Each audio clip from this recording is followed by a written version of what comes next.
Hey, Pastor G, here is Gospel of Luke tutorial. Going to fly through this one. There's a lot to cover, and we may not get all of this done with our 7th and 8th graders on Monday. If not, if you ever just don't get done, just hold your spot and keep carrying over.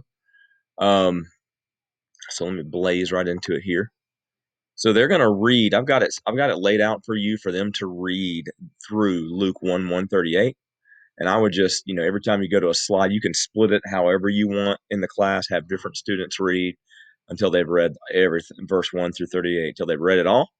And then we go to who was Theophilus, and there's notes. I sent you the notes in an email with the answers to these questions, more elaborate answers than what's going to be on the PowerPoint. So you want to have your lesson plan notes as you go through the PowerPoint so you can elaborate on some of those things there.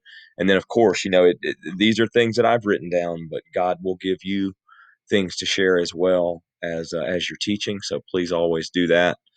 So yeah, gonna talk about that. Man, why it's so important that Luke investigated. He did his homework. He did his research before he wrote his gospel. He knew people who had been with Jesus and seen Jesus. Maybe he saw Jesus himself, but we know that Luke and Mark are the two that were not, they were not pillar apostles or disciples. And, they were Christians in the early church, but just reinforcing that, because he was either able to gather the evidence, he was able to write down what happened. And if what happened wasn't true, there'd be no evidence to be gathered. Talk about John the Baptist, as the front runner for Jesus Christ and how important he was.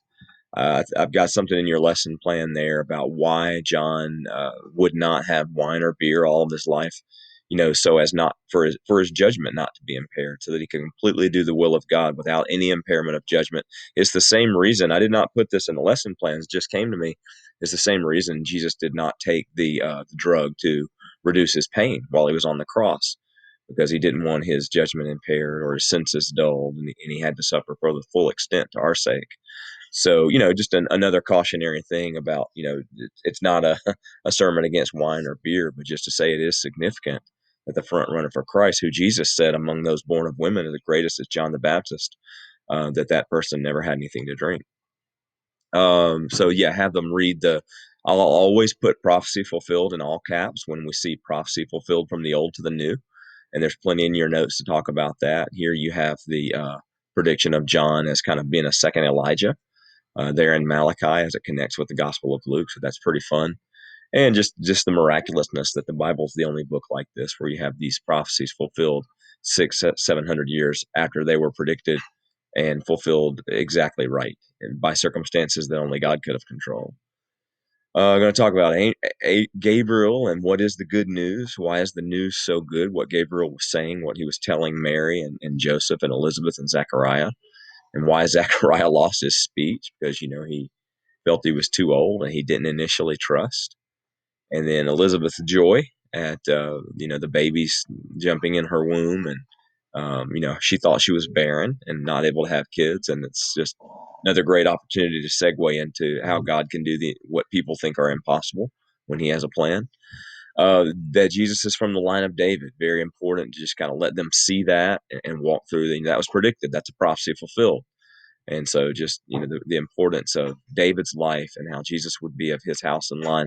And right here, I would have them read those scriptures. They're fairly short, not a whole lot of verses there, but have a different student read each one and just get a real feel for that Davidic prophecy and the fulfillment of it. Hey, I'm teaching. Why is the virgin birth important? Go through that, we Jesus, we do inherit our sin nature from Adam, and Jesus was, placed in the womb of Mary, born human, but he's the second Adam. It's so important to talk about that. There's a slide for you right there to talk about that. He did not inherit a nature to sin from Adam because he was born directly of God, which, I think was a tremendous help to him in the task that he had to do to be sinless. Okay. So talk about Jesus as the second Adam. He is who he claims to be, and all people owe him their allegiance. The reason people don't trust Jesus a lot of times is not because there's not sufficient evidence, but because they want to be in the driver's seat. They want to be the master of their own destiny. We'll keep coming back to that point as being the key reason why people don't become Christian. There you go. It is in a nutshell, man. I know you're going to teach it great, and I'll see you tomorrow.